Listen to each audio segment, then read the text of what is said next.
being part of CommonSpirit, which is a hospital and health system across 24 states, and working within the system team, we think about health and our work with our communities to be something of having the courage to do things that others can't.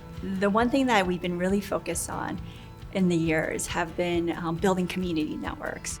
We have to build the capabilities, the assets in the community, organize those assets so that our patients can tap into those resources when they need it. That means investing in community infrastructure, community capacity, community workforce, all these things that we don't always see when we're in the clinical world, but are so relevant and necessary when people are in their homes and back in their communities. We talk about co-design with our communities because we recognize that because so much of health is influenced by things outside of our clinical, hospital and clinic walls, that we really do need others who are closer to the ground, who are every day in the different communities that we serve. When we first began to start by honing in on a few key zip codes on the east side of St. Paul, we knew there was significant need there in terms of employment, education, stable housing, food access, and then at the same time that there were so many community partners and members who were willing to have a discussion with us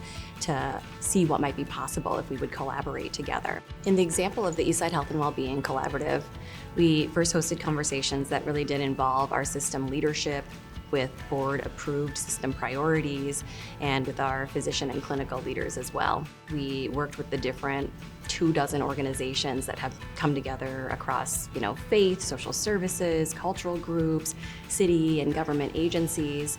And then of course we provided delicious, locally sourced food that supported some of our local community members who produced delicious food that reflected some of the cultures on the east side. When we help people locally in their homes, with what's important to them, finding a job, getting access to resources, finding healthy, nutritious food, getting caregiving support.